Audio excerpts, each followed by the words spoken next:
Today I'm going to talk to you about how I make my sauerkraut, which is really, really easy because I buy it pre-shredded rather than cutting up a head of cabbage, which isn't that hard to do if you have a really good sharp knife because you just basically slice down and it kind of comes apart. But it does take time, and this takes barely any time at all. So my standard recipe calls for about 4 cups of shredded cabbage, which is about 1 head of cabbage. So I just buy 2 of these bags at Trader Joe's, pre-shredded, dump it into my favorite large bowl.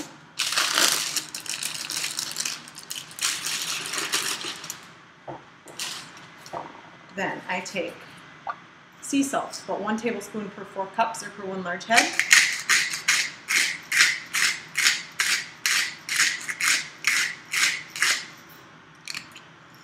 And sprinkle that in. Now, I've done this so many times I don't even need to get out and measure it anymore. And now what you do is you have to get in and you have to break it up. So you kind of break the cell walls in the cabbage, and it will start to release its liquid, which is what you call the brine. So after it's been sitting in the jar or your fermentation vessel, the brine will rise to the top and it will cover the cabbage underneath, and that is what lets it ferment, and it creates that anaerobic environment in order for the lactobacilli to ferment the cabbage.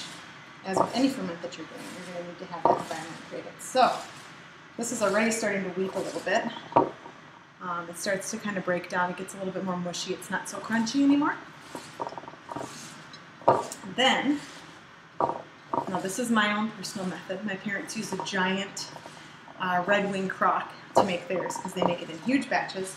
We just do a weekly batch because I like mine really crispy, so I like it to just go for about a week. I've done batches for as long as 6 months, which were interesting. Very, very fermented, a little bit softer than I like.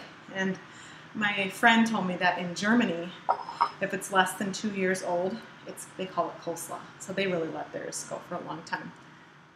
So now what I do is I just use one of these jars, make sure it's nice and clean. And I just put the cabbage in there.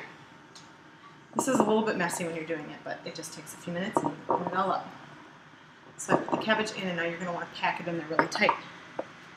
So get your fist in there, pack it down. You'll be surprised at how quickly that much cabbage can disappear when you're packing it into a jar like this. See? And you can flavor it with all kinds of things. Now if you're going to do it with jalapenos, which I like, you're either going to want to wear gloves when you're doing this with your hands, or you're going to want to avoid touching your eyes for quite a while. Because you will have those oils in your hands when you're breaking it down like this, and you don't want to have any cuts or wounds or anything in your hands either when you're doing it. Another favorite one in our house that we like to add is dill, fresh dill, because then it tastes like a dill pickle. So that's really, really good. We've added caraway seeds. I actually have a recipe that I make quite often using purple cabbage and beets and apples. You just do the same thing. You just shred all of this stuff. You can use a food processor to do the beets and the apples. And it has a really, really nice sweet flavor. And I've even added cilantro to it before based on a sauerkraut that I tried at my co-op. So now that we have it in, make sure that all of the cabbage is pushed on from the sides. Anything that sticks up above the brine is likely to get moldy. And now this is the technique that I do that I learned from my dad.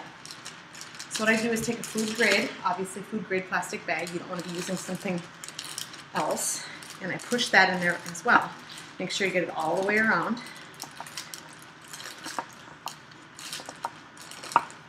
And then you pour water into that. And that is what is going to act as your weight that's sitting on top of that cabbage. Now, I leave this sit out on my counter for a little while as I watch the brine rise up and make sure that the brine is all the way covered, all the way to the top. If it's not, I'll put my hand in there and I'll push it down some more, add some more water, watch until the brine is coming all the way up. Because if you have it where part of it's not covered with brine, it's going to mold, it's going to be gross, and it'll be a botched batch. So what I do once the brine has risen up and it's all set to go, I just take a towel